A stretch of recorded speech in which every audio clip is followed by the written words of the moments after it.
So much news in the world today. Seems like right is wrong and wrong is right. Thank God for the journalistic integrity of Greg Fitzsimmons and his buddy Mike.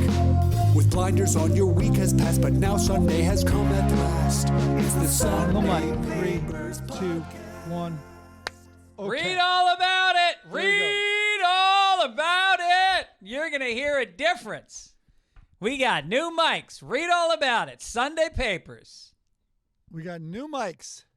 Did you just say that? I couldn't hear you.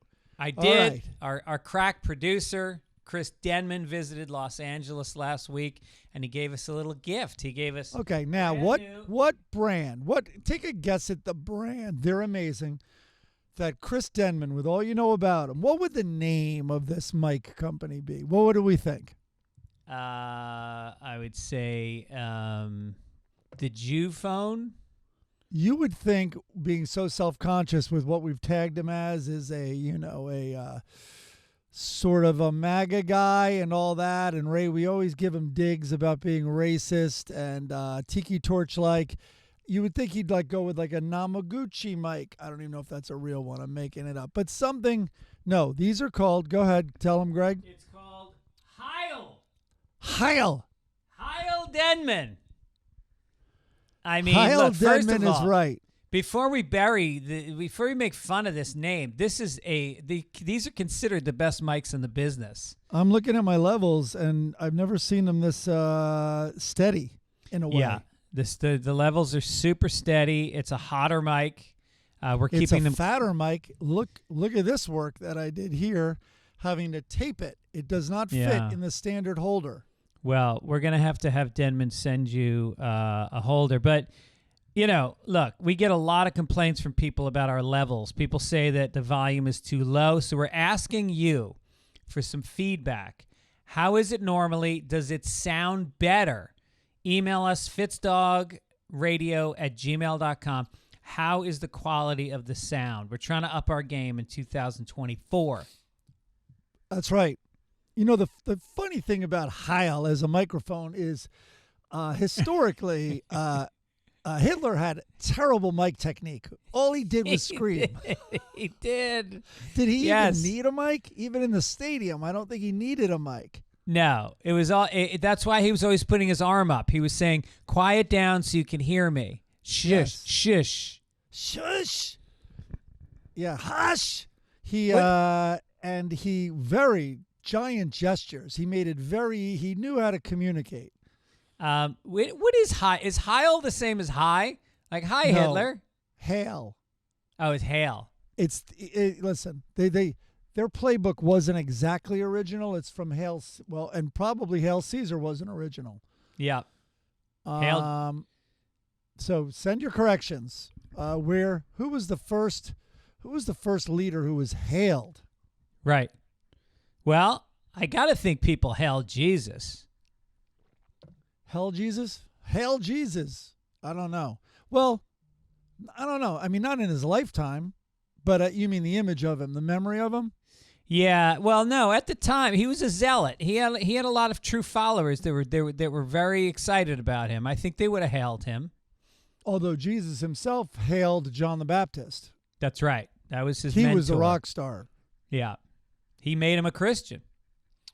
All right. Well, anyway, before we get into, there are so many corrections this week. Yeah, we're just loading it up. Well, first of all, I didn't really get to the emails for a couple weeks, so I weeded through a lot of emails in the last couple days, and so there's an inordinate amount of corrections. Stevie Wonder used these microphones, apparently. Wow. Wow, did not know that. Huh. Did he? Insert your blind jokes here. We did carpool karaoke with him, and this was true, but it's also a good joke. I asked if I could take a selfie with him, and then I didn't really like how it turned out, and I didn't bother asking about the second one. I just took it. He didn't know. So apparently Bob Heil, who designed these mics, developed the talk box for Joe Walsh and Peter Frampton. Man. The the quadraphonic mixer for The Who. So this guy's a legend in the music industry. Amazing. And we continue the legacy with our In a Closet production podcast. With the Talkbox Papers. That's what we should change the name to. I should mention I'm in San Francisco this weekend playing at my second favorite club in the country, the Punchline. It is just the fucking greatest. And are you doing the podcast right now from a doctor's waiting room? That's It is. exactly what it looks like. Yes, I was supposed to wear scrubs, and you can have some hard candy at the end of the podcast. All right, before we go too far, the koozies are arriving at their destinations from the feedback we're getting. I had warms no less than my 4 people. heart. No less than 4 people come out of my show saying they got the koozies. They're so excited. They love them. They want me selling them at the shows, which we hadn't considered. I could sell them at the shows and then give you what percentage of the money would you want if I sold them at the shows? Wait, is that a joke? What are you talking about? Well, I think I should get more because I'm carrying them to the shows. I'm standing out front with them. Should I go through what I'm going through to get these things sent out? The days that I have lost. And by the way, the real work hasn't started where I have to keep track of everybody who hasn't gotten them. And I have to send them again because the U.S. Post Office chewed it up. You're insane. What about, well, we'll get to it later. Somebody wrote a letter that was very funny about this exact thing. All right, there's some people, I will say one thing. Some people are getting more than they paid for. This guy says, first of all, thank you for the content. You guys are great. I always try to support you and purchase the koozies. I purchased 5 and I received them. I keep getting more and more. I received 3 extra yesterday. So here's one of the biggest selling points of the koozies. You will get more than you pay for. Yes. That's exactly right. Yes. Let's see here. All right, there's a couple. So I think I have this right. Kristen from, you see, I don't know where Kristen's from. She has an Irish last name that begins with S. No address. She just paid us $10. Let me see if I grabbed a couple more of these. Here we go. Oh, this guy Ron was great. He overpaid a bit to cover all the processing. Oh, so nice. Let me see who else. Sorry about this. I should have it more organized. Yeah, if we were smart, we would have said suggested donation $10. And, you know, you could send more. If you love the show and you want to support it, throw some extra on there. Okay, wait, hold on. There's another one here. Barbara Joe. Did no address. Just gave us $10. So this is the crazy thing is, and then I had my daughter, the smart one, help me with sending them, and she had to ask where the stamp goes. Yeah, right. And all these people now are sending in, their addresses are disasters. Like commas after the state, dashes. Like, you know, what we've asked you to do is go to Gibbons Time, at Gibbons Time on Venmo, GibbonsTime. You'll see a picture of my right eye with my glasses and Bill Murray in a tuxedo and a fuzzy Bill Murray in the distance behind me. And that's how you know it's me. And try to write, including your name, even though I know your name is in your Venmo account, put your name, street address, city, state, zip code. And stack it. Stack it like it would be on an envelope.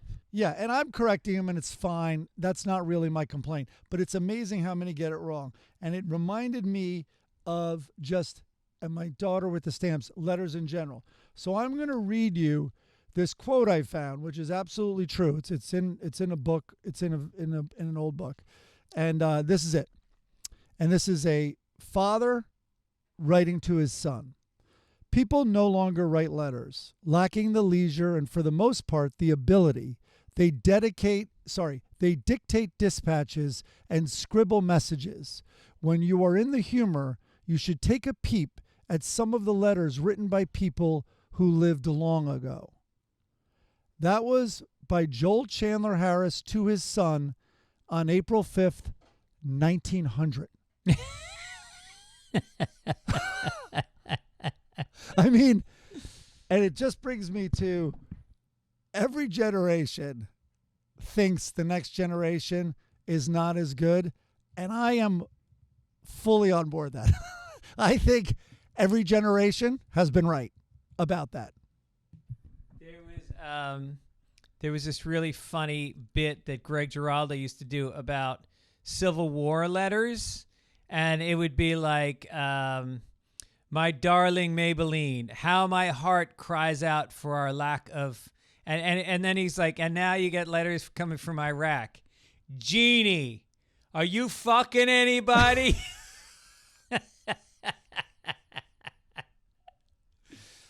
Vanessa wrote, she knows how to write a letter.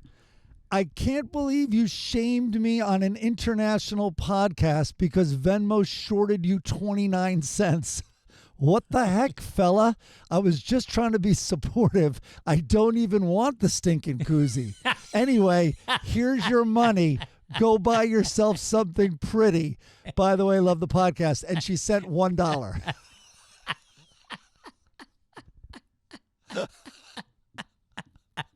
That's so funny. That's someone who didn't even want it. I hammer them about being 29 cents short.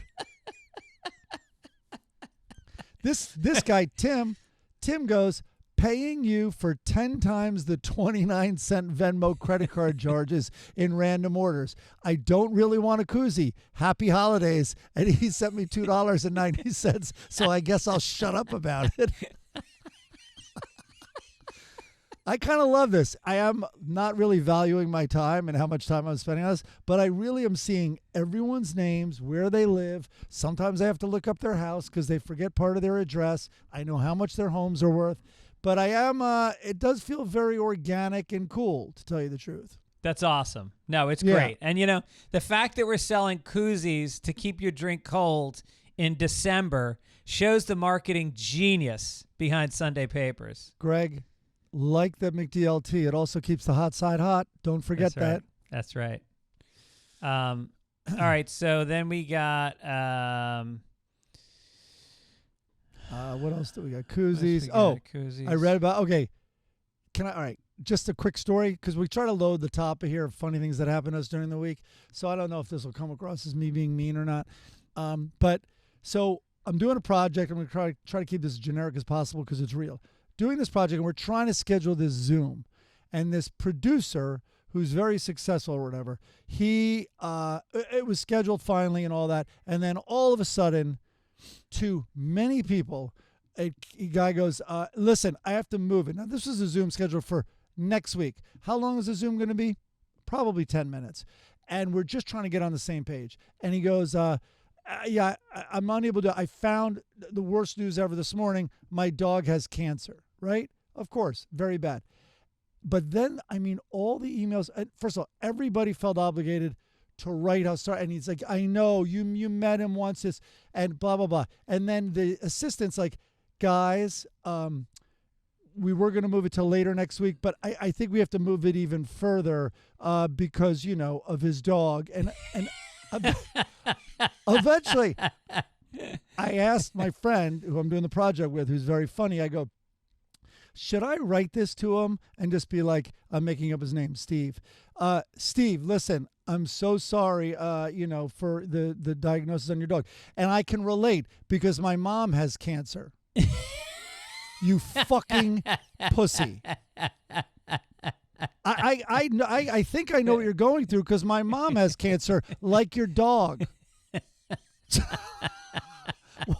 What? It gets back to that generational thing. Yeah. Like, what? Right. Listen, it's sad, but is it sad enough to like raise the flag and have a pity parade? Did we talk about your sister's dog from Korea on this show? I'll give it to this producer if he wants. God forbid something happens to his dog worse than cancer. It's called, I did not know this existed, Dogs Without Borders. So this dog, which is one of the ugliest things I've ever seen, is and I think its name is Sweetie. It better not be Cutie. And it was on the kill list in Korea. And it was flown in a plane to the United States, where my sister's family wound up in an adoption thing, and their daughter, who works professionally also with dogs, they're fostering it, I guess. They're fostering it now. They immediately had to get it expensively medicated because of all its insane seizures. They said it was 2 years old. They think it's 9. And it has to 100% of the time wear a diaper. Hey, I got a news flash for your sister. That dog is not a foster dog. That is their dog. I mean, I would say Korea's laughing its ass off. Of course, there's easy. Why didn't they missed a meal? Why didn't they eat it? But it's like they must be like, sure. And they didn't pay for the flight. Yeah. This Right. Dogs Without Borders flew in this time bomb, this little 4-legged time bomb, who, by the way, doesn't like the family. When they're all going up to bed, it goes in the other direction and jumps on a chair near the front door and basically stares them down like, get out of here. Go. I'm good. This is my floor at night. I love that he came over on a plane. Like, first of all, if it was Frontier Airlines, he was not the only one taking a shit in the aisle of the plane. We haven't gotten there yet. My office is officially gone as of yesterday. I have been at Fitzdog Studios by the airport in Santa Monica for 13 years, and they are knocking the building down. Why? Why are they kicking out Dogs Without 100 Borders. people that are all little like indie filmmakers, writers, directors, dressmakers, architects, so they can build pickleball courts? Did I tell you that? I played pickleball for the first time last week. It's Yeah, such it's lame. dumb. It's so dumb, the It's scoring. so lame. Oh, the scoring is ridiculous. The scoring is the stupidest thing ever. No, we play paddle tennis, which is the same size court, but it's with a tennis ball that Paddle tennis moves is so fast much and has better some than weight to it. pickleball. Pickleball is so lame. Yeah. Anyway, we want to give a shout out for the logo this week. Came from Jared Hole. It's a movie poster with Blondie. It's very cool. And he wrote, huge fan of both of you. Always look forward to the podcast coming out. Highlight of my week. Help me relax and take my mind off some hard times. Give me some laughs. I think it's easy for people to write off art and comedy as unimportant in the grand scheme of things, when in reality, many of us there couldn't be anything more meaningful or worthwhile, especially these days. If laughter truly is the best medicine, then both of you are surgeons in the top of your field. Isn't that nice? Jared, wow. And that's a very well done poster. I mean, It is. There's a lot of small writing I couldn't even Am I read. going to kill Blondie, or are you? What do we think's No, going you're on there? you get to spoon her. I'm like the third guy in the photo, standing over to the left. I might know be what- doing you under her, but she's just between us. Oh, I see. It's always That's how I like to think of hints it. of homoeroticism on these posters. Well, that's Jared. That's very sweet. It reminds me of, I think it was Jack Candy, which is Dad always said laughter was the best medicine, which is why 4 of us died of tuberculosis. It was something like that. The But song that's this very, week. very sweet. And listen, show your support. We ordered more koozies. If you'd like, we're going to sign them. I think you have a very funny letter about us signing them coming up. But yes, go to Gibbons Time, at Gibbons Time on Venmo, $10 or $9.71 or whatever it is. And we will send you, we're going to get I think they're coming in this week, the second batch. We sold out. Or send us 20. If you feel like sending us 20, Christmas is coming. The song this week is from Emmett Hall. I thought it was a really cool little tune. It kind of reminded me of the band. It was very American sounding, very fun. Oh boy, the American band thing again. Okay. Here we go. Corrections. Big correction here. You and Mike said the only big groups to come out of Philly were Boyz II Men, Hall & Oates, and DJ Jazzy Jeff and the Fresh Prince. Here's a list of other ones. Okay, The go ahead. Roots. All right, The Yep. Roots are amazing. Joan Jett and the Blackhearts. Here's the thing about Joan Jett. Okay. Her biggest song was a cover. Name one Roots song or album. The Roots Go Deep. Seriously? No. I'm not denying the Roots are a tight, great band, but I think this guy said big groups. Yeah. Would you honestly put the Roots as a big group when we're talking about like world-class groups? Right. Then you got Patti LaBelle. All right. She's great. Erykah Badu is legitimately a very big artist. Yeah, these are individual. Okay, and America is mostly individual artists. I get it. Jim Croce, amazing. Chubby Checker, foundational. Who came first, Fats Domino or Chubby Checker? I'm going to say I think Fats Domino. Out of New Orleans. Here come the corrections. So he was a takeoff of Chubby He wasn't a Fats takeoff. Domino. Teddy Pendergrass. All right, can't argue with that. Tony Basil. Was that, oh, Ricky, you're so fine. You're so fine. You blow my mind. Hey, Ricky. A big group. Tony Basil, big group. Yeah. Also, he's telling me that I can't pronounce his last name, which is spelled Gentile, and apparently it's Gentili. Gentili lace.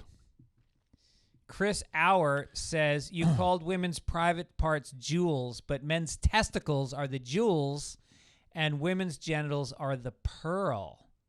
Not if they have two vaginas, Chris. Sorry. The pearl is the clitoris. It's not the whole vagina. It's the clam, isn't it? Is a pearl not a jewel of sorts? I think there's a pearl at the top of a clam. No, it's the top of a oyster, right? Yeah. Is it a clam or an oyster? Oyster for sure. Okay. I don't know why other mollusks can't. It's sand. I don't know why other mollusks can't create pearls, but they don't. Say mollusks three times fast. Huh? Say mollusks 3 times fast. Mollusk station. What am I saying? Right. Now we just got thrown off the algorithm on YouTube. I don't think the algorithm can even recognize what I said. Jason Temple said, had to laugh when I heard Greg refer to the band as being the most American band, when famously all except for one of the band members is Canadian. Lee Von Helm was from Arkansas. They are, but I don't know. They're still so American, though, aren't they? I mean, all their influences were from like Dixieland and New Orleans and country. You have a very good defense, which I normally don't like saying. They are considered the pioneers of a genre called Americana. Right. So that's all it is. I also think the Bee Gees are a very American band, and I think ABBA, that disco thing erupted here. ABBA was not played more anywhere else, but I mean, they were played all over the world, and they're huge. Do not get me wrong about that. Who played them the most? America, for sure. How about AC/DC? Oh, my God, yeah. Well, yeah, exactly. Rock and roll also here. Why isn't America retired? Yeah, we did it. Dude, the list, forget the computer, mass producing the automobile, the assembly line, the atomic bomb, jazz. I think almost every form of popular music today, hip hop, jazz, folk. And I know it comes from Ireland and Africa and all that, but like in terms of the commercialism of it, we should be retired. Yeah. The we packaging, should be living we're off great residuals. packagers. I think we are kind of retired. I don't know if you've talked to your kids lately about how many books they've read or how hard they're actually trying in school. We are retired. Well, the 1%'s retired forever, and so are all of their offspring. So, yeah, I guess so. This one comes from Charles McLennan. You mentioned the Porsche 914. The way you mentioned it, I believe you meant to say Porsche 911. The Porsche 914 really isn't a Porsche. The body is made by Carmen Ghia, and the engine is made by Volkswagen. Yeah, but didn't it list Porsche on the back? I know exactly the car I was talking about. It's got like a concave back window. It almost looks like a modern, like Toyota. It was kind of loud. It was a shitty car, but my friend used to collect them.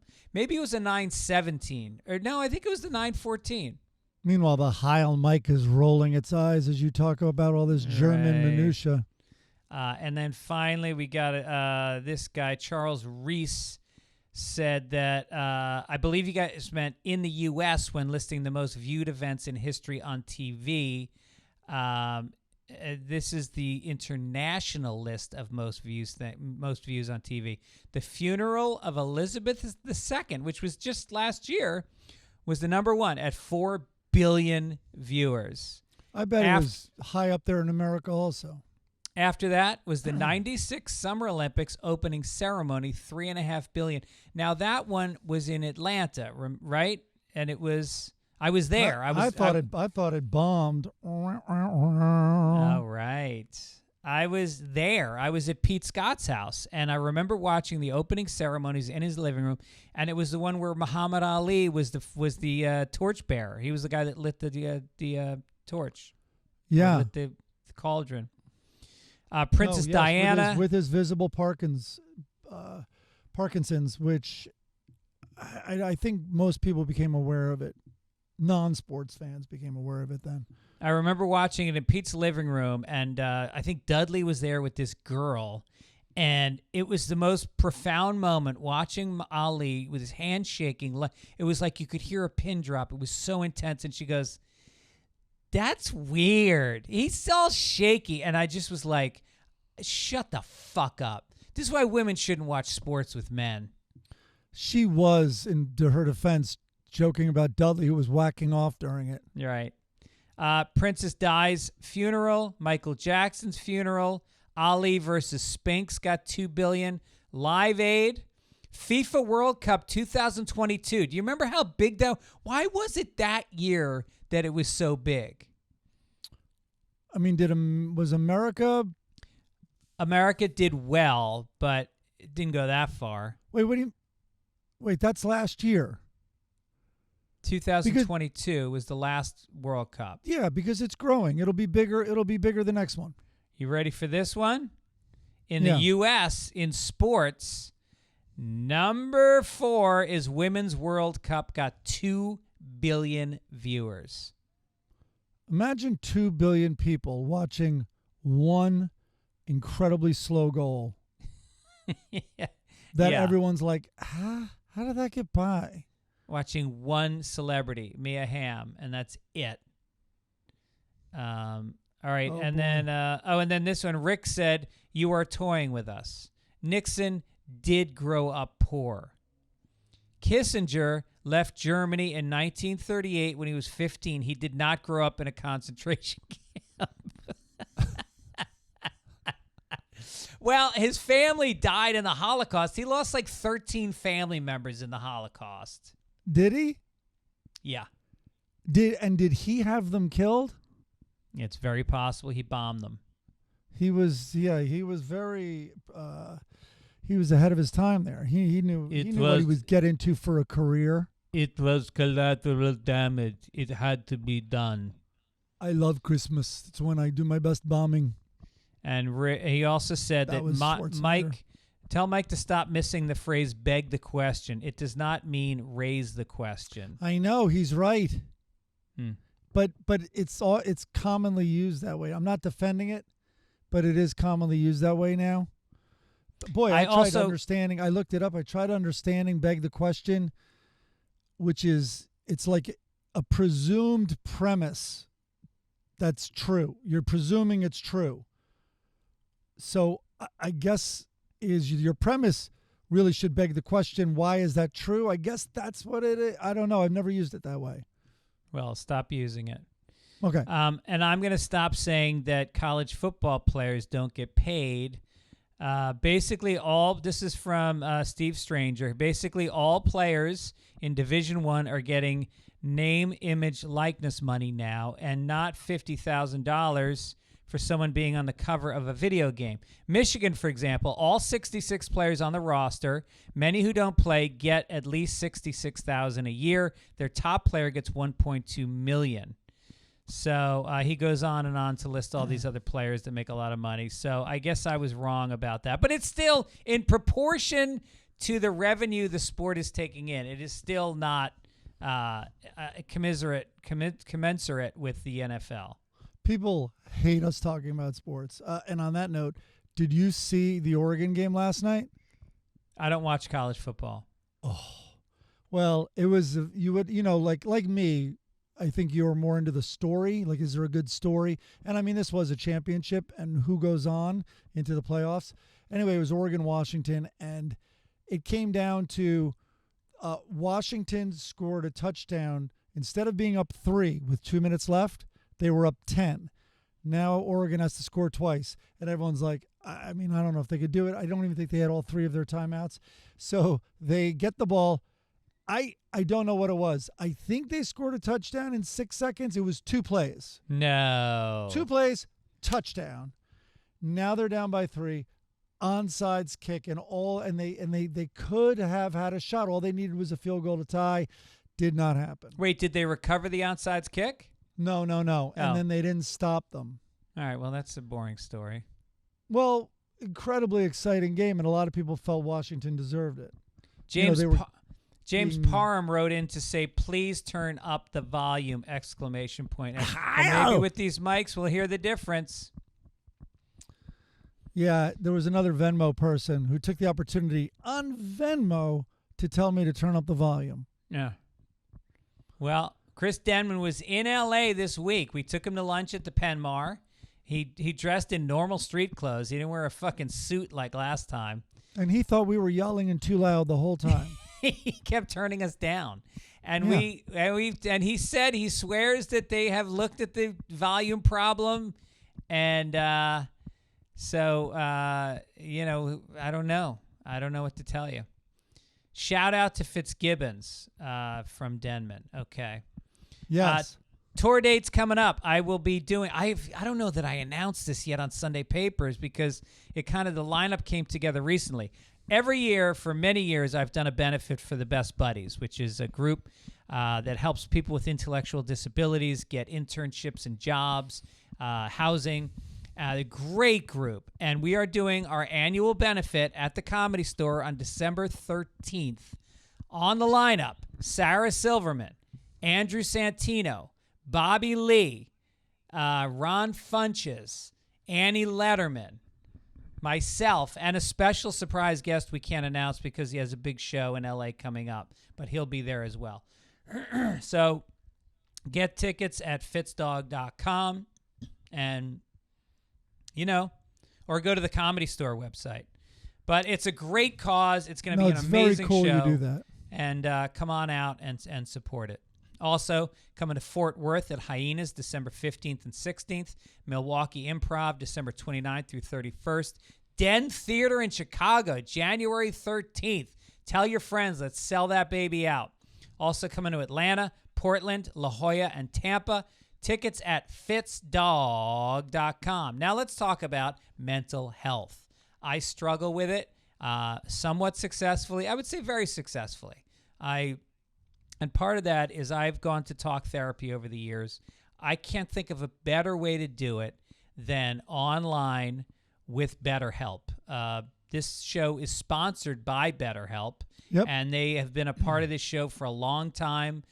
They started me off with a free trial membership. I then started paying for it for myself for a couple years. I got a great therapist. If you fill out a questionnaire, here's the best part. They learn about you, and then they pair you up with a therapist that has expertise in that area that you're looking for, whether it's cognitive behavioral therapy, maybe you want to deal with anxiety, maybe you got depression, maybe you're in the middle of a divorce. Everybody has a need for therapy, and this is the way to do it. You could switch therapist anytime for no charge. Right. And also, it's the holiday season. You're dealing with so much. Do you exchange gifts, cards? It takes the fun out of it if you have the wrong attitude. So here's an opportunity to maybe deal with that a little bit. In the season of giving, give yourself what you need with BetterHelp. Visit BetterHelp.com/Sunday today. Get 10% off your first month. That's BetterHelp. Help.com/Sunday. Okay. Nice. All right. Ticket buying experiences. Listen, you know what I'm talking about. Game Time. I just looked it up, and I'll get into reading some of the bullet points that I have to read. But listen, we love this. I just looked up. We had an experience this week. My sister, we're going to go to the Rolling Stones. They put their tickets on sale. She got an advanced purchase thing through another site. The number came back. It was more than 3 times the price of the tickets on Game Time right now. Here you go. All in SoFi Stadium to see the Rolling Stones, $100. Ours were over 3 times that. No kidding. Wow. It's killing me. And this is already normally on a website like this, you would see, and we went through the legitimate one, the seller and all that. Normally though, on a website like Game Time on an app, right now, this many months out in advance, it would be thousands. That's what I was expecting to see. Wow. $100 all in. So anyway, you browse through the Game Time app.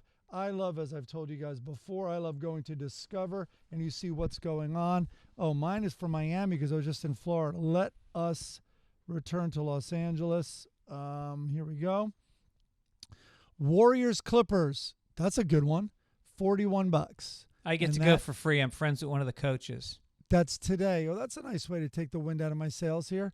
And then what else do we got? Oh, no, I guess the WNBA, you wouldn't know it, but I don't think they're in season. But it's a great way. I go on there to see what's going on in every city. So you browse through the app. You talk about the upcoming events. You look for the upcoming events. You view all the seats in the venue from the perspective of the seats, the lowest price guaranteed. You get event cancellation protection, job loss protection.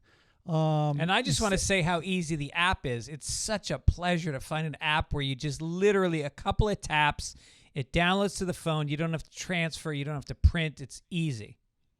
And I love the all-in prices that they show you because it's like, even through the other one my sister bought, it's like, oh, all right, that looks like a good deal. Oh, wait, it's double that, it turns out, when you're in the checkout. So Game Time has deals on tickets right up to the start of the event. I usually get them in the parking lot. And even an hour after it starts, you find exclusive flash deals, sponsored deals, zone deals. It's fantastic. So take the guesswork out of buying tickets with Game Time.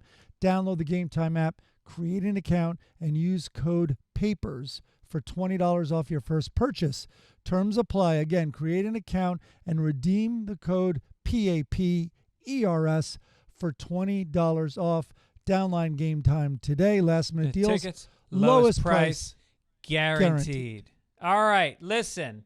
Oh, and this came in. A guy said, hey, Fitz, I'm going to call you Fitz. Big fan. Just took a few moments to comment on your Game Time ads. I think it's hilarious that you mentioned that your own tickets are not available on the site. That must have been pointed out by some fans. Anyway, I'm actually using the Game Time to see if the Deck the Balls concert at the Pabst here in Milwaukee has any last-minute tickets, because why not? That's where I'm going to be. True fan Cody Anderson. All right, you got some paper to crinkle? Oh, do I? Oh, I got this. I should have phrased that. I should have phrased that as a question. Oh, do I? Look. I have wrapped pair of sweatpants I haven't opened. Extra! Extra! Read all about it! Extra! All right, What do you here we have? go. Tissue? I got a wrapper for granola bar. Representative George Santos. He gone. Expelled from Congress in a historic vote. The House on Friday voted to expel Representative George Santos over his many fabrications on the 2022 campaign trail and his 2 federal indictments. The vote makes Santos just the 6th lawmaker and first Republican to be expelled from the House in U.S. history. The vote comes after the House Ethics Committee released a report accusing Santos of a, quote, complex web of unlawful activity involving his campaign, personal, and business finances. Well, the good news is I think he can fall back on his volleyball experience. He was an amazing volleyball player. Or maybe he could teach at his alma mater, NYU, or return to Goldman Sachs where he worked. Or maybe his grandparents who escaped from the Holocaust could give him advice on how to survive, sort of. Or maybe his mom who survived 9/11. I mean, he has a lot of survivors in the family. I think he's going to be in good hands. It's astounding how long this took. This is, I think, the third time this hearing came up, and he skated through the first two. It is, I mean, he lied about getting Botox. He lied about the fact that he took unemployment during the pandemic, even though he was still drawing a salary somewhere. He swindled. Do you remember he swindled a disabled veteran who had a sick dog? He did like a crowdsource thing for him, and he kept the money. And he kept the money. He also, more with dogs. He bought a ton of dogs, saying he was going to put them up for adoption. And then I think he then sold them, I think, for a profit, something like that. And then he faked that he had a gay marriage, never got married. His employees did not die in the Pulse shooting in Miami. His niece was not kidnapped. He hid the fact that he was a drag queen in Brazil, which there were photos of, and he said it wasn't him. And he said he was on Hannah Montana and was a Broadway producer. Also, I think I have this right. He was already out as a homosexual, yet he was married for 6 years during that time to a woman. And I think the accusations was one of those immigration ploys. I believe that Santos should have started every congressional session with his own correction section. Yeah. I mean, poor Al Franken. Joke pictures, which were, I believe, taken the wrong way, and he resigns. Yeah. That's pretty with astounding. Dignity, or I guess like the dignified move was resigning. Yeah. And whatever. So many Republicans wanted this guy gone. And you know, he had Democrat defenders too, saying he deserved his day in court and all that, but so much was coming up that was you didn't need to prove. And you lose, as companies say, we've lost faith in you as an employee of this company. Like you can't be, you can't lead by example anymore. Speaking of people losing their heads, a Virginia man has died after being pulled headfirst into a wood chipper. The man was trimming a tree in Virginia. The police department said that it happened on Tuesday. It's unfortunate, and I hate that it happened, the police chief said. He also said Steve Buscemi is currently under investigation. His family issued a statement that as far as wood chippers go, he went out on his terms, head first. You don't want to go the other way. When your feet are the start of a wood chipper death, that has to be the worst thing ever. Yeah, right. That's like Brody, not Brody. That's like, what's his name? The captain in Jaws, just getting chomped, beginning with the feet all the way up to the head. Yeah.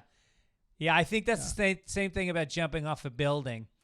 Land on your head. You got to dive because you don't want to land and break both legs and your pelvis, and now your family goes into debt fucking caring for you on life support. By the way, I'm in San Francisco. I'm just reading about they built a net around the Golden Gate Bridge because so many people were jumping. I know. I think there's even documentaries on it. And most of them jump off whatever side is facing the city. Well, I just read the cost of it. It has to be the east side, then, I imagine. There was so much financial mismanagement. It has now cost more money in adjusted rates than the bridge itself cost to make.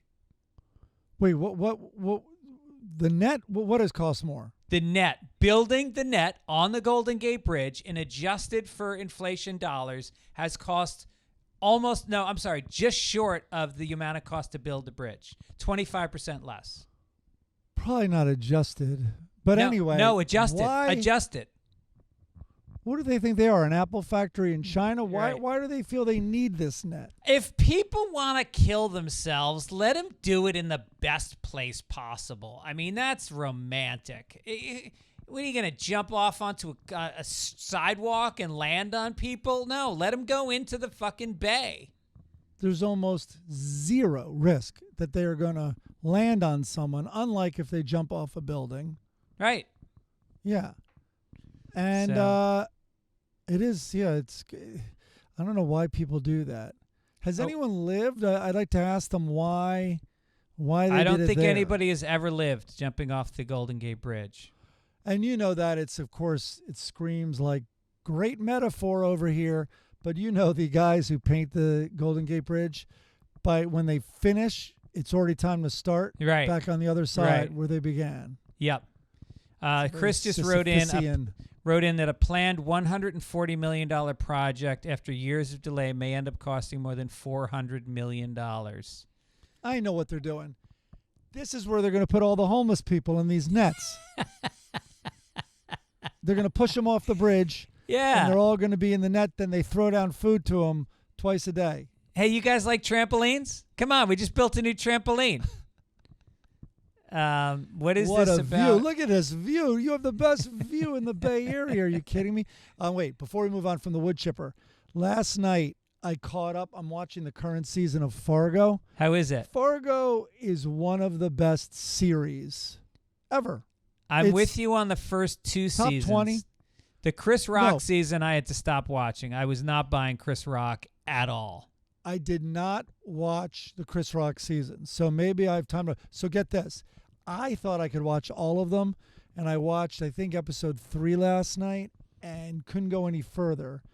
Now, some of the characters are bothering me because I think what happens is you're stepping into very big shoes. So there's people who are acting like heavies, and I can kind of see them acting heavy. Where Yeah. like Billy Bob Thornton. So I went back. I watched the first episode and a half of season 1.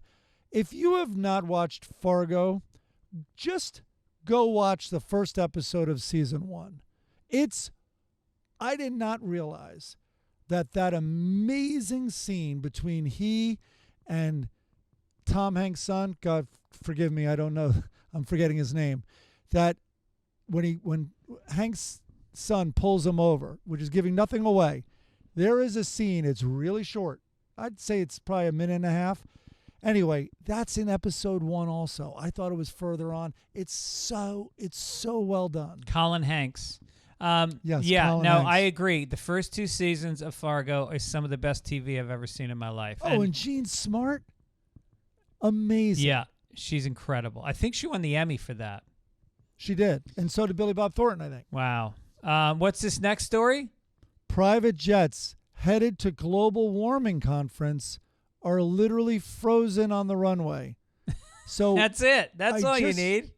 I just grabbed this because sometimes, and it's not an Onion headline, sometimes this setup is also the joke. Yes. And if you want to know a little more, it's private jets in Munich on the way to the Dubai Global Warming Conference are literally frozen on the runway, which has turned into a glacier, said Ryan Mao, a meteorologist and former NOAA chief scientist. So they can't get off the runway because they're frozen, so they're unable to get to the 125-degree Dubai Yeah. and the global warming And conference. speaking of the Onion, so I went back and I looked for my favorite Onion headlines about global warming. New report finds climate change caused by 7 billion key individuals. What? New report finds climate change caused by 7 billion key individuals. And then latest climate change report, just heartfelt farewell. Meanwhile, I take it back. Dubai is a nice 69 degrees with a high of 84. Maybe we're really in more trouble than we thought. Yeah. Okay, this one. Millennials said in a recent poll they need $525,000 a year to be happy. Whoa. And I think that headline should have been millennials need $525,000 a year to remain unhappy. Yeah. Or change happy to survive. Yeah. They're not going to be happy. Yeah. So in mid-November, financial services company Empower released the results of a survey conducted by the Harris Poll in August that asked over 2,000 Americans aged 18 and over if they think there is a price of happiness. The average respondent said they think they need a $284,000 annual salary to be happy.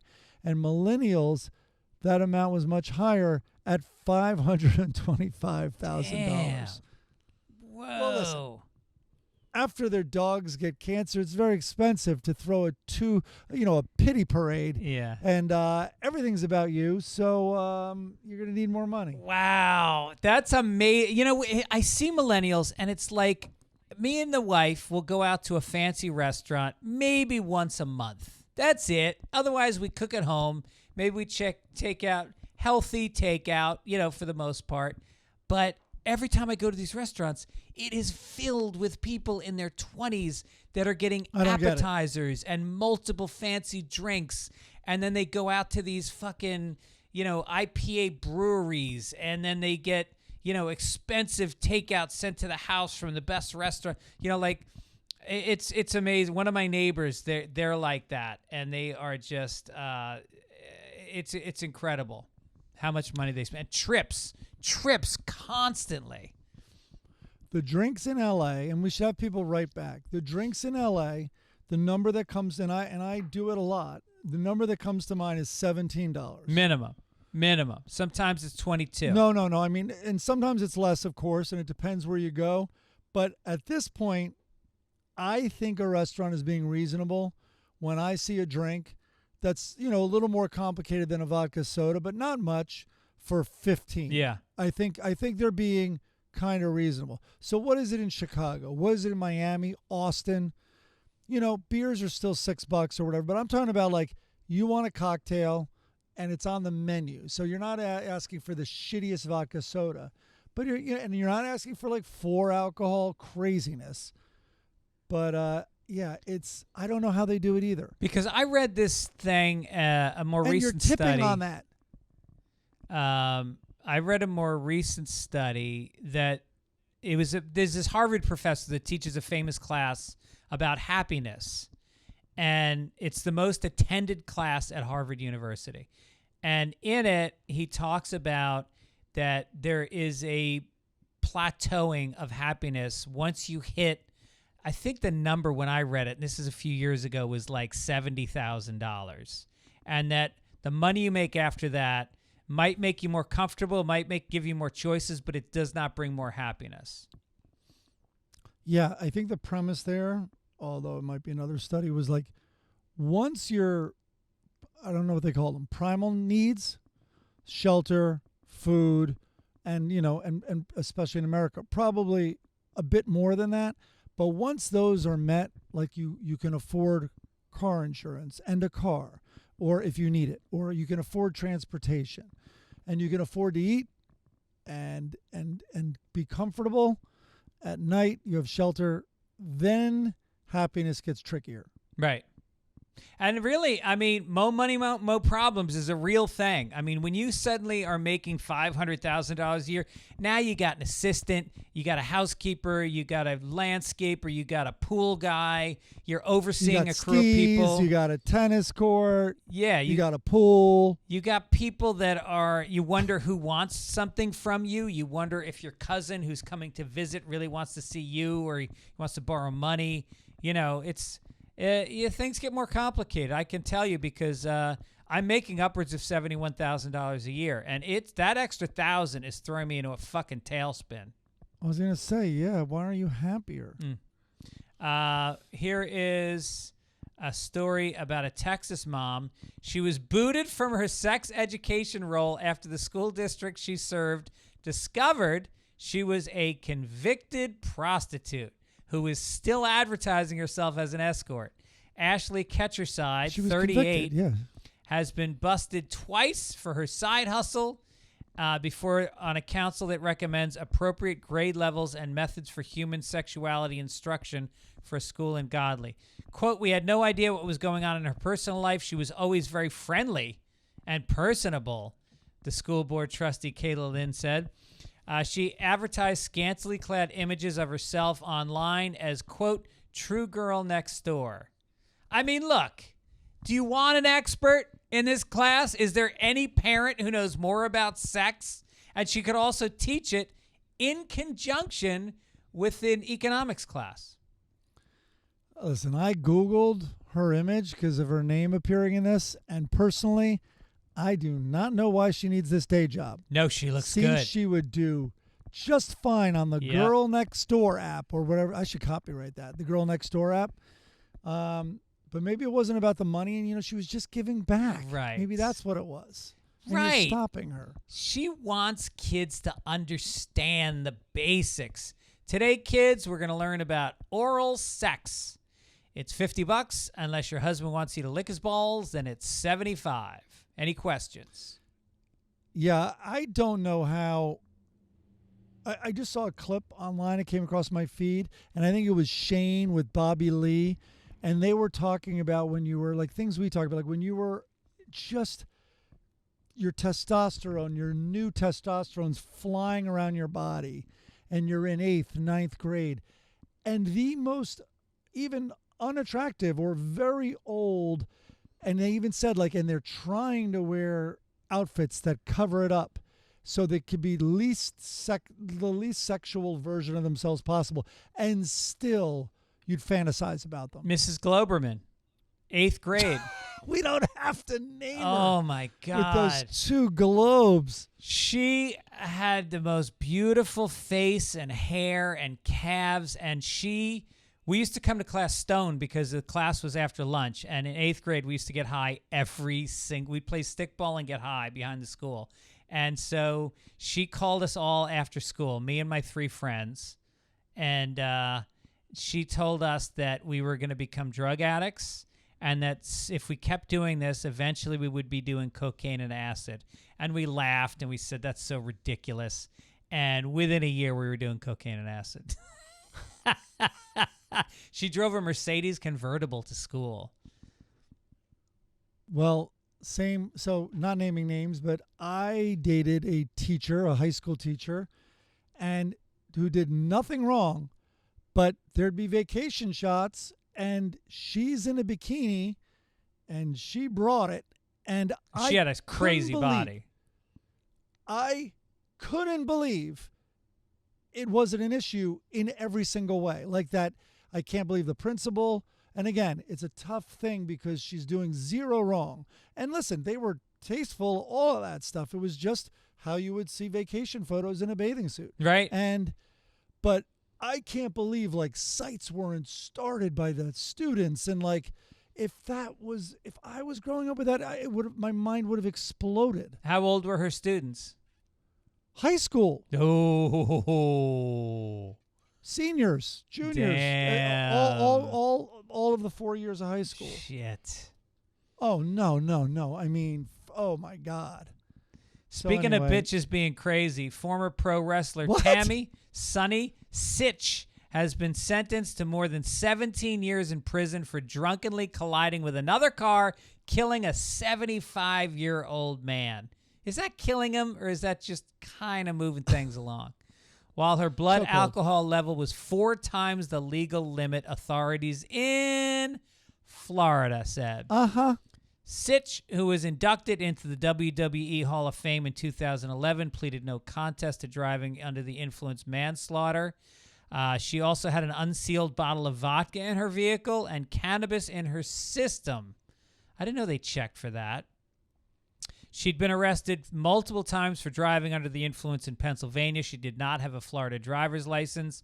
Quote, the defendant's history of drinking and driving is horrendous, State Attorney General said. After issuing the sentencing, it was only a matter of time before her drunk driving killed an innocent and unsuspecting individual. I have to say, though, she said it was all a misunderstanding. She didn't really hit the guy with the car. She was pretending to. It never made any real contact. It's a breakaway car. It kind of folds around him. It's like those chairs. Right. It's possible he did not die from the impact of the car crash. It's when she slammed him with a folding chair afterwards. That's what took him down.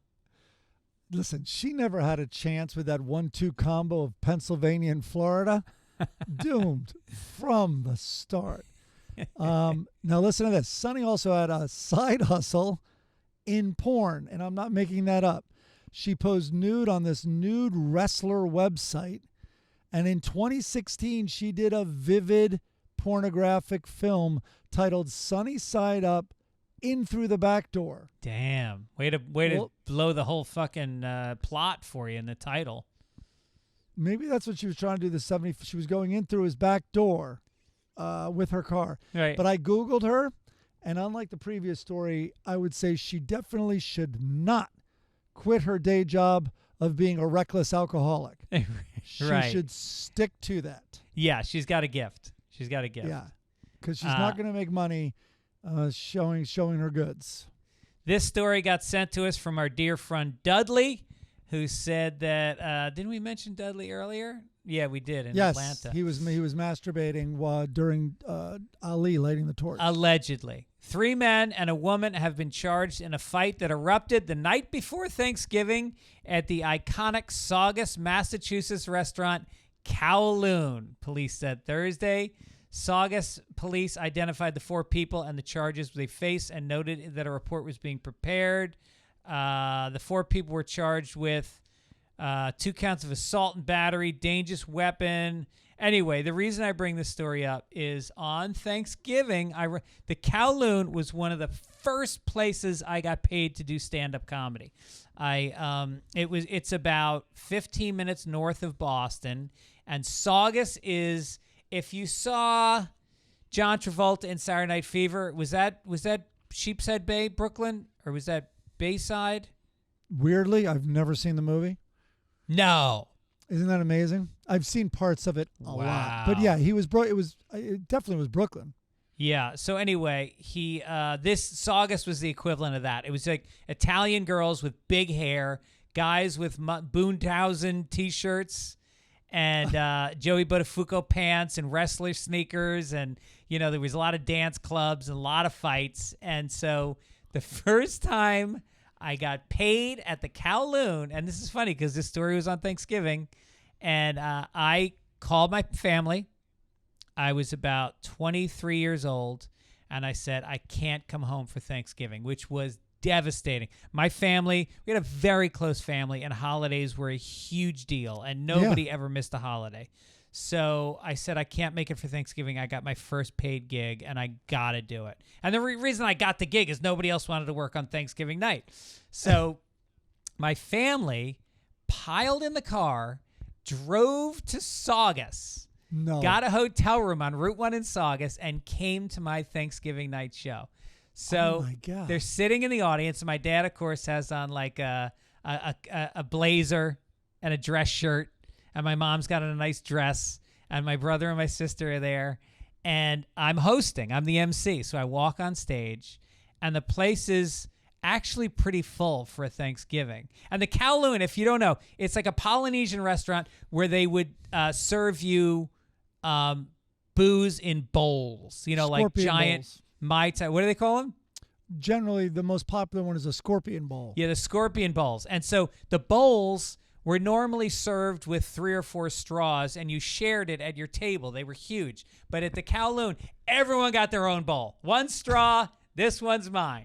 And so I get on stage. The place is pretty full, except the front row, which for some reason is empty, which I don't understand. So I start doing my set, and I'm friends with the door guys there because I've been doing open mic nights, where you work for free. And so I know them pretty well. So I'm on stage, and all of a sudden, the door opens, and in walks a line of people he seats them in the front row. I look down, and they are all intellectually disabled. And I look at him, and he's standing at the door smiling. And they go on to laugh at all the setups to the jokes, yelling out, talking to me, talking to each other. God. It was a complete nightmare. And my family was laughing their asses off. Also mentally ill, your family. Yes. I'm looking up scorpion bowls. So when I got to know them, I was probably 18, and it was in Harvard Square at the Hong Kong restaurant. Mm-hmm. Let me the see Hong here. Kong. I want to see if it was. I just saw a headline that said it was open for 30 years. I want to see if it's still open. I don't think restaurant. it is. No. I think it is. It used to have a comedy show. A very famous comedy show was there for a long time, but then I heard that it changed ownership. According to my phone, it closes at 11 p.m. tonight. No And way. is open. Yes. I mean, not for good. Meaning it's Okay. open. Damn. Hong Kong It's restaurant. open, but then I think a Chinese restaurant is taking it over in the year 2025. That's exactly right. It's no longer Chinese. Yeah. They're going to use the hoses to spray down all the protesters in there resisting. But oh my God, we'd go in there. I don't even know how that place made that much ice. It was bowl after bowl after bowl. Just every table would get bowls with all the straws. There'd be like 2 or 3 bowls per table. It was insane. And nobody needed to be 21. It was all ages. And you'd see them make it. It was there was probably watered down alcohol. It had to be. Yeah. But you would get just pie-eyed in there. Let's go to entertainment. You got it. Whoa. Where is the? Hold on. You got to give me heads up that I got to grab this.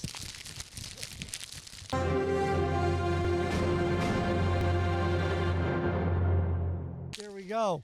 Kelly Okay. Clarkson continues her winning streak in her divorce from Brandon Blackstock. The labor commissioner ruled Brandon was overcharging her by millions when he represented her as her manager. I mean, basically, I could read this whole thing, but the bottom line is he was acting as an agent. There's a difference between an agent and a manager in Hollywood. You cannot commission certain things as a manager. Only an agent can. He was her manager, and basically he's on the hook for $2.6 million that he has to return to her for booking her on The Voice, Billboard Magazine Awards, whatever. She had to pay him originally $1.3 million and $45,000 a month in child support, plus $115,000 a month in spousal report. These fucking guys. Kelly, repped by her attorney Ed McPherson, got the family pets, multiple cars, including a Ford Bronco, a Ford F-250, and a Porsche Cayenne, as well as a flight simulator. Wait, a Bronco F-250 flight. She sounds like the dude in this. Right. She also got the guns, the 14-foot snake, the smokers and the grills, and their vintage porn collection. Right. She gets everything in the man cave. She's really telling the world, like, I wear the pants in this family. It's hilarious. I think this is a little shady, though, on a real note. First of all, a husband can negotiate all these things. You know what I mean? Like, a husband can represent you and do these deals. And I think, here's my guess, and I know nothing about this. I didn't even know she was getting divorced. And I did not know her husband was her manager. Here's my thinking, and let me see if you agree. When they're married, it's us against them. It's like, get whatever money you can out of this company. And so I think he then acted as her manager, and he got all these additional fees. And as you know, when you negotiate in Hollywood, it's a BS little arrangement. But a lot of times your agent and or manager goes, hey, is there any way you can give an extra this so he doesn't have to pay my commission? Can we add this to their fee? Yeah. So it's so basically they're not losing 10%. And I think they probably did that. But then when things went south for them, she's like, hey, and the lawyer came up with an idea like, you could get all this back because he didn't deserve that. I'll say something else. A lot of times managers are in bed with the studios and the networks because they've got multiple clients and they need to maintain a good relationship with NBC so they don't push that hard. Now, if your husband or your mother or your father is your manager and you're their only client, they're fucking going for the jugular. They don't give a shit. I mean, did he represent other people once they got going and that she was that big? Who knows? I just love the whole Kelly Clarkson type performer. She's a talent show winner who now judges another talent show to create new batches of talent show judges. It's like a cycle of just corny corporate shills devouring themselves for an ever more vapid American audience sold the lie that you have to follow your dream to have a meaningful life. Well, I think she was the second best thing to come out of that, and I did stop watching that show very early. But I don't know, she She can sing for sure. No, I shouldn't shit on her. I know very little about her, but just that whole world of like winning. You know, they win a talent show and then they judge a talent show and then they tour with a talent show. And it's just like, I'm so sick of everybody believing that you have to be that person to be happy. Like we're all meant to move. Everyone's supposed to leave Akron, Ohio on a Greyhound and show up to Hollywood to see if Simon Cowell thinks they're talented. Am I talented, Simon? Just go home and join a fucking union, get married and bowl. I'm going to Google Best American Idol while you read the next story. She was the first American Idol winner of all time, so that was pretty big. Oh, yeah, she was. Oh, yeah, she beat that weird-haired guy. But, I mean, I actually looked her up. I mean, it's Jennifer Hudson. People will say Carrie Underwood. Forget that. Compared to Hudson? No. But I felt like I should know more about her, so I did some research. She actually is a pretty interesting character, and I think she did take some turns to not be labeled as bubblegum on a lot of occasions, and she, I think, started her own label and became, a little more rock influenced and not just garbage. But I don't know her music. Who cares? David Archuleta, remember that name? God. Chris Daughtry. Oh, yeah, Catherine McPhee. Adam Lambert. Yep. Clay Aiken. Wait, Clay Aiken was... Yeah, wow. Of course. I had him in a boys band. Did he then join a boys band? I've blurred him with other people. Yeah. Oh, Jordan Sparks. God, these names. Fantasia Barrino. She's doing well, isn't she? All right, let's make America Florida. Oh, okay. Hold on. Where is it? Here we go.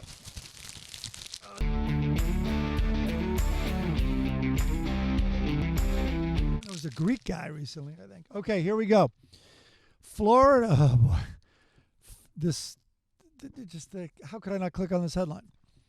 Florida man arrested for pooping on dead possum during rush hour. Of course. Rudy Wilcox, 45, was picked up by Clearwater police on Wednesday around 5:30 p.m. after he was seen dropping trow in the middle of the Belcher Road and Willow Tree Trail intersection, then laying a log, I did not write this, on the doubly unfortunate possum in full view of the motoring public. The defendant was observed defecating on a deceased possum with his pants lowered and his anal region exposed, the Pinellas County affidavit obtained by the smoking gun read. In addition to pooping on the possum within sight of motorists, he was also allegedly witnessed in action by a police officer with the Clearwater Police Department.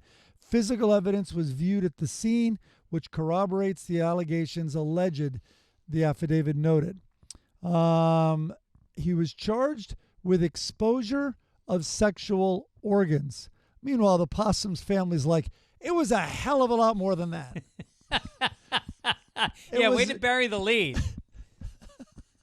Yeah. Yeah. I mean, not sure. I'm not sure about shitting on a possum, although it would be pretty luxurious to wipe your ass with it. I would shit next to him and then use him like one of those boot cleaners on my stinking ass. Maybe he thought the possum was playing dead and he was just seeing if he could get him to break character. That would be the move. Yeah. Oh, you're dead. We'll see about that. Let's see how dead you are.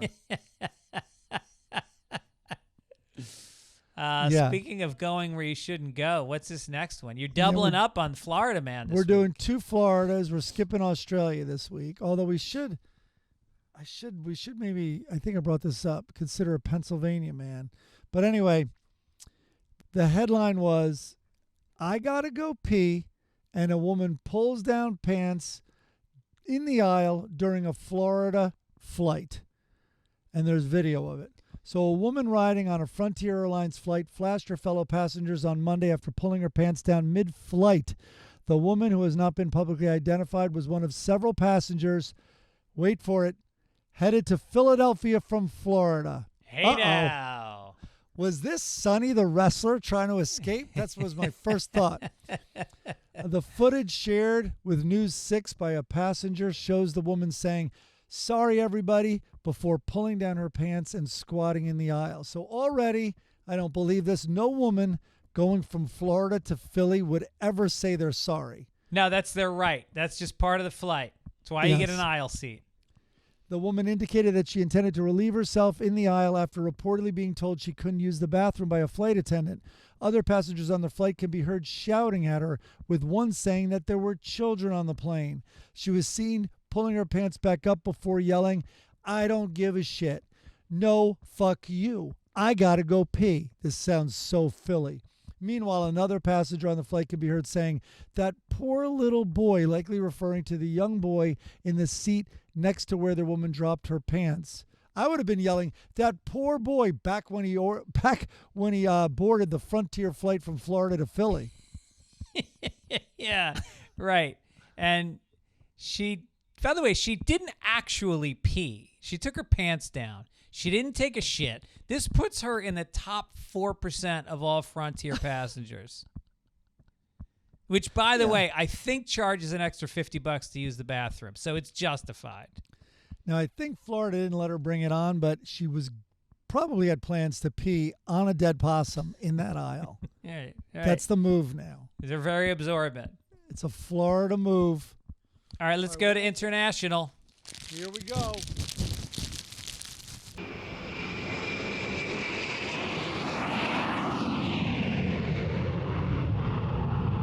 It's an international crinkle. Pope Francis has made boy. strides in the Catholic Church's acceptance of transgender people, but recently took a dramatic step to ensure his message was being received.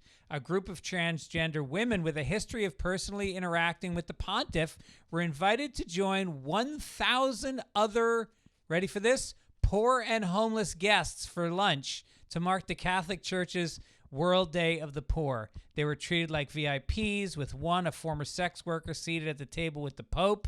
What? He said they're the same, and same-sex relationship people can be baptized and witness marriages. I mean, I'm sure the transgender people were touched by the gesture. So we're invited, but on the same day as 1,000 smelly homeless people. How about we come by when Elton John and Harry Styles are here for a meet and greet? God, also, doesn't, Hitchens, in one of his amazing debates that literally took place in a church, against the church, he goes, "Might I suggest you also apologize for this?" And he had the longest list of atrocities committed by the church. And it just seems like, hey, look over here. We're being nice to transgender people. Yeah. We're letting them eat with homeless people. Well, I got to think he's also got a soft spot for transgender, because Jesus was transgender. He wore a dress and he had long hair and he hung out with prostitutes. Yeah. He would have true. fit right into this group. I like that. Good We're gonna take. Gonna get some letters on that one. All right, boy. let's cut it on down to this day in history. You got it. Here we go.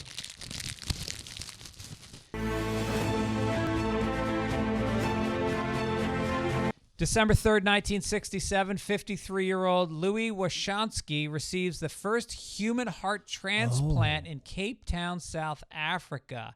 He was a grocer dying from chronic heart disease. How's a fucking grocer get the first heart? You would have thought it would be like, a wealthy businessman or something. But maybe they wanted to see how it worked first. He got the heart from a 25-year-old woman who died in a car accident. The surgeon performed this technique. It had been initially developed by a group of American researchers in the 50s. The first one was a successful transplant in a dog in 1958 in Stamford. The guy was given drugs to suppress his immune system and keep the body from rejecting the heart.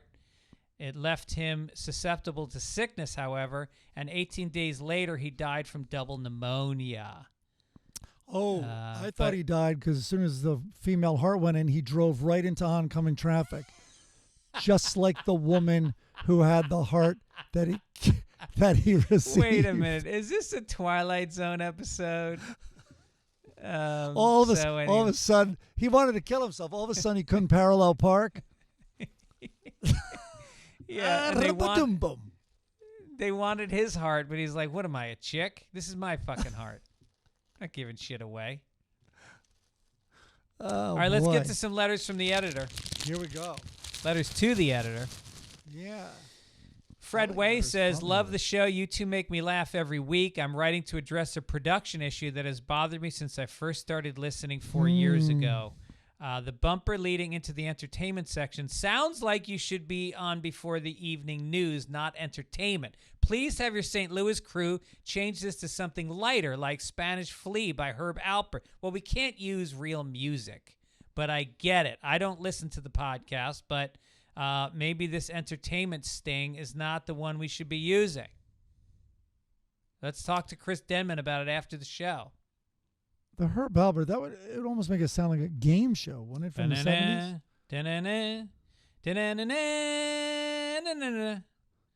Scott, Why don't we just use that? Why don't we just use what you just did? That is Scott said, not copywritten. hey, Fitzdog, I got a story for you. A guy I worked with years ago witnessed this at a high school in Queensland, Australia. Two brothers, Andrew and Peter Ness, were great athletes, and during a school assembly, the headmaster was to give them both awards for competitions they'd won on the weekend. He innocently announced their names, maybe trying to be formal, as A. Ness and P. Ness. Nobody in the school had ever put the two together. And these two poor bastards had to slowly make their way to the stage as the whole school was pissing their pants with laughter. Fucking anus and penis. Thank you, Scott, for sharing that. That's amazing. Yeah. All right, let's get sad. Time for the obituary. Here it is. This guy, Shane McGowan from the Pogues, died. He did not die of alcoholism, surprisingly, because he was a drunk. But I forget what, I think he had an enlarged brain, and then he maybe died of pneumonia at like 65. But this guy, if you don't know the Pogues, do yourself a favor and just put on a fucking Pogues album. What's the one that's my favorite? Dirty Old Town? No. What's the one, Morning Albert Bridge? That's my favorite. It is. If I Should Fall Misty from Grace with God. Oh, the album. Yeah. Oh, I see. Yeah.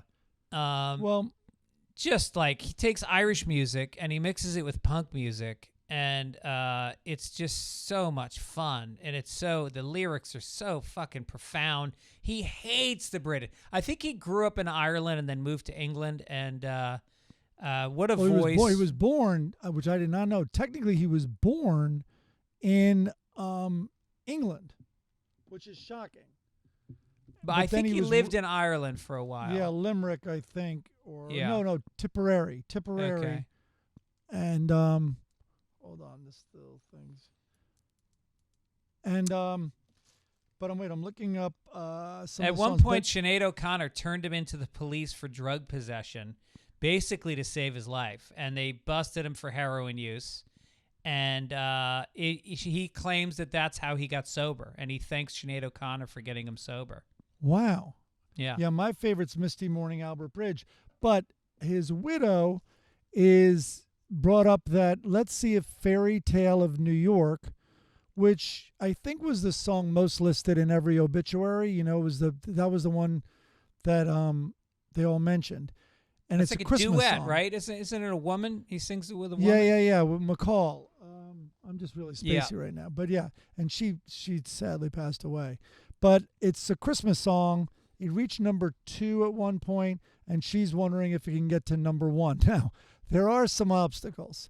So I'll just read you verbatim. I'm putting in none of my own words here. I am reading one of the news things that I clipped. In 2007, the BBC censored the song Fairy Tale of New York to remove the words faggot and slut, though it reversed the decision shortly afterwards. Well, it's a Christmas song, so you need those words. So if this goes to number 1, it's noteworthy that it has those, especially one word in it. Wow. You know what was Yeah. really cool is the Prime Minister of Ireland made a statement, a very kind of heartwarming tribute to him, which I was kind of surprised about because he was so Republican. He was so anti-crown, and it was a little bit scandalous, a lot of the stuff he's saying. Yeah. I saw the Pogues only once, and he was in the middle, I think, of being kicked out of the Pogues. So of all things, Joe Strummer was the front man Wow. at the Beacon Theater, and that talk about energizing the Pogues. Man, it was at the Beacon Theater. It was incredible. Probably I think he got around kicked out in 95. 91. No, I think it was Oh. 91. Yeah. Well, he was also sick. I know Strummer talked about it. He was in the hospital because of, I think, alcohol abuse. Also, quick shout out to the Maybe it was family of 94. Frances Sternhagen, who's a Tony Award-winning actress. She was known. She was on ER. She was on Cheers, Outland, Misery. But she won Tonys. She won Emmys. And she was the mother of a friend of mine from high school, John Carlin. And Wow. I don't know how she raised him. She was, I looked at her resume. It's crazy how much she worked. And I think she was like 90 when she died, and she was working up until very recently. So what a life. And then I guess we got to talk about this Henry Kissinger character who just died. I think he was 100. How does somebody like that live to be 100? How does a piece of garbage, how does a war criminal like him survive? And by the way, yeah, so he wasn't in the Holocaust, but he had such disregard for human life. It was just astounding. I think someone can make an argument like Aaron Sorkin did, which he gave that line to Jack Nicholson, that it's life and death. The world is life and death, and you don't want to hear about the front line. I'm not defending him. I'm saying I wonder if that is a defense. He was obviously brilliant, but he committed atrocities for sure. And He not only committed atrocities, bombed Cambodia illegally, which is a fucking war crime. This guy, if he had entered certain countries in the world, would have been put in jail for the rest of his life. He created a situation in Cambodia that bred Pol Pot, where 1 million people died. No, more. 3 million people died. It's heinous. Overthrowing governments in Central America and putting dictators in power. It was all really fucking sick. And this guy, the fact that he was used as a resource by legitimate news agencies as a political pundit was repulsive to me. Won the Nobel Peace Prize. Yeah, what a joke. 2 people quit. After he won the Nobel Peace Prize, 2 people on the committee quit. Oh, interesting. I did read a very funny tweet. I wish I could give the person credit, but someone when he died, first of all, there was a website, Is Henry Kissinger Dead Yet? And it was, and if you go back, it's been up for I think years. No, nope. And then someone, I forget who died, some terrible person, and it was so close. And then it was nope. And then this week it was yes. So that was really amusing. And then another one was they showed the announcement that he died, and the only thing the person wrote was, "Is it possible to fly a flag at twice staff?" Which I've never heard. That's one of those jokes where you're like, wow, that's a new, that joke should have been around for years. And maybe it's the first time I've heard it. I read a biography of him about 5 years ago, and it was pretty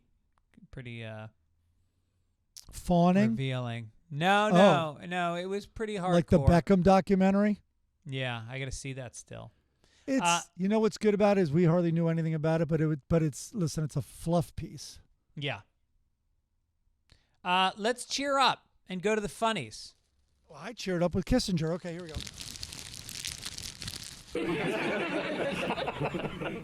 All right, so Hager and Lucky are in the first frame, and Lucky says the crew seems distracted. Hager says, yeah. Cut to the second frame where they're on a boat, but it looks like one of those Venice gondolas, and they are being rowed by a guy. And each of the... Gondolier? A gondolier, and each of the sailors is got a thought bubble with a woman's face and hearts on it. So I guess I'm not sure if they already raped the women or these are the ones they're planning on raping. But it's all romantic. Yeah, it's in Italy.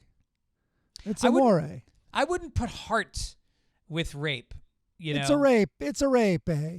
Yeah, it's a rape. You want the broccoli rape, eh? And then we got on the Lockhorns. I don't know how this one got in. The comic strip is so good. And then they're waiting in line at the grocery store. There's an old lady handing coupons. And Leroy says, why do we always end up in the line with the lady with all the coupons? What? What happened to the integrity of this strip? I know. I'm looking for it to show his wife holding coupons. Like next. Yeah, something. Yeah. This one is really hard to read because it's so small. Yeah, I got the same sitch. Can you read the bottom left one on the multi one? So not the top left one? Yes. Speaking of artificial, okay, so they're at a cocktail party, which is a very familiar setting for these, and they are dressed up, and there's another couple, and they're in a conversation with the other couple, and we have, I think what's the wife's name? Loretta. Loretta's talking.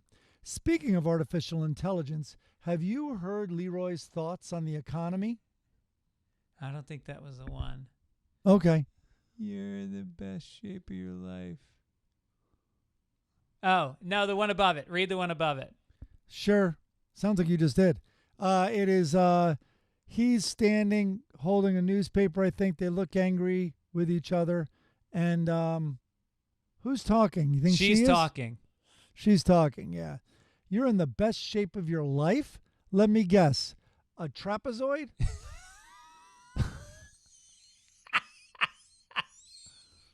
All right. That's a fucking slam. That is a slam. Good wordplay. Good wordplay. Okay, here's two more Far Sides that break the fourth wall. We got two Safari guys. They're the usual characters in the Far Side family. So anyway, there's these two guys, and they're hacking their way through the thick brush. And one guy goes to the other, we can't go this way either, Simmons. And he's pointing up. See those lines? That's the international cartoon symbol for glass. He got us good, the dirty bugger. So, and there's straight lines that I guess, yeah, that is what means glass. Weird to put it in the jungle. Okay, then there's this. So I don't know if I should. This one's going to be hard to explain. So there are these in the background. There's an old woman, and then there's like a farmer, and he's sitting in his chair, and he has a rooster on his lap. And then all of a sudden, two guys in the foreground who just look like two regular guys, like kids, who are photobombing, and they're waving and yelling in the camera and blocking the shot. And the caption says, suddenly, two bystanders stuck their heads inside the frame and ruined one of the funniest cartoons ever. That's great. And it's not lost on me that the farmer does have a cock on his lap, and the woman seems to be saying something to him. Yeah, that's good. Well, now, I didn't know, is Gary Larson currently producing strips? I thought these were all old. These are old. Photobombing is within the last 10 years, right? I don't know. I think people ruined pictures back when there were cameras. Yeah.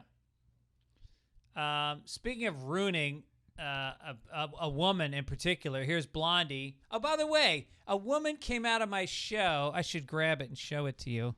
A woman came out of my show last night, and afterwards I'm saying goodnight to people, and she hands me a 1972 Blondie comic book, which was very cool, in great condition.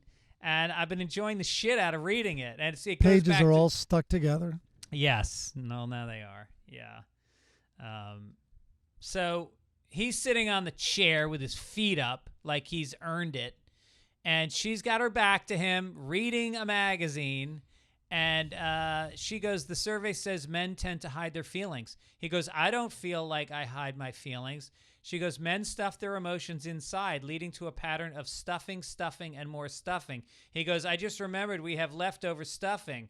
And she goes, you'd think by now I'd be an expert on his triggers. How about being triggered by the back of your woman's head when it is yellow, curly locks and soft, supple shoulders in an Angora green sweater with her calves exposed? How about that's a trigger? A trigger for you to get the fuck out of that chair, go over there, give her a neck massage, work your way down, take her to the bedroom, and enjoy that you, of all men in the universe, have access to that woman, and yet you're going to go get fucking stuffing? That's your trigger? How about a pattern of stuffing, and more stuffing of your wife's vagine? Yes. Stuff your She's cool- setting you up. That's Yeah. that's what the trigger should be. That's, yes. If You have a wife like that and she says stuffing, I'm not thinking about food. That's it. I like it. Yeah. All right, listen, we did it. And we hope you guys enjoyed the podcast. We hope you'll get Moist involved with stuffing. the holiday sale, the koozies, $10 all in, no shipping. Go to fitzdog.com, get details how to get it before the holidays. Also, don't forget our sponsors, BetterHelp.com. If you sign up now and you use code Sunday, you'll get 10% off your first month. Also, Game Time. We talk about them a lot. We believe in them. We use them. If you go and create an account on the app, redeem code PAPERS for $20 off. We want to thank Midcoast Media, Chris Denman, and all the fine crew over there for helping us make the podcast. Mike, anything you want to? Oh yeah, and the Heil microphones. Thank you for the quality. How did recording. we sound? Hope you guys enjoyed the new sound. It's not going to help my terrible voice, but maybe you can hear it. Anything you want to promote, Mike? Oh my God, yeah. I should have talked about this earlier. I just went on HBO and watched the documentary Love Has Won. Have What's you that? heard about this? No. That's all I'll say. Go watch it. Okay, I'm going to watch it this week. We're going to talk I'd about say it next week. I'd say it was 11 p.m. when I decided I'm going to watch one episode. Went to bed at between 2 and 3. Wow. I watched the whole thing. Jesus. Crazy I smoked is an pot last understatement. night.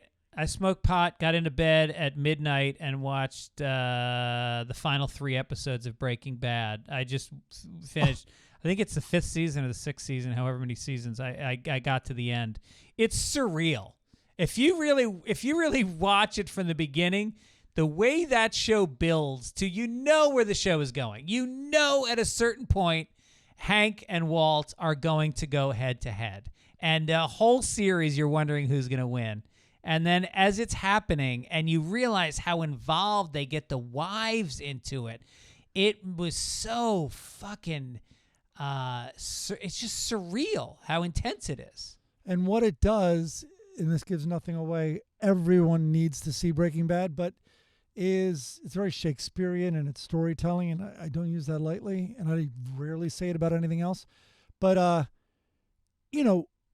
it's one of those where it's oddly like, who am I rooting for? Yeah, here? right. I'm rooting, and then that character, anyway, at that point you're talking about a guy I had been rooting against, which is his brother-in-law. All of a sudden I'm like, fuck that. I'm rooting for him now. Yeah, right. Like, what have I been thinking? And when art does that, it's amazing. Yeah. All right, speaking So, of art, thanks for watching Sunday Papers, listening. If you're not watching it, think about getting on our YouTube channel. It's the Greg Fitzsimmons YouTube channel. You can watch the episodes there. Not too many people do, unfortunately. I think they just like hearing our voices. If you haven't, go give us a good rating, hopefully. And and a nice comment. Where's that, at Apple? Where do you do that? Apple Podcasts, and also on YouTube you can leave comments, which is It always really nice. helps And us. We read them all. We respond to them all. We appreciate you guys. All right. On that note, I think we should all take it, Ish. Take it, Ish! There's so much news in the world today. Seems like right is wrong and wrong is right. Thank God for the journalistic integrity of Greg Fitzsimmons and his buddy Mike. With blinders on, your week has passed, but now Sunday has come at last. It's the Sunday Papers Podcast.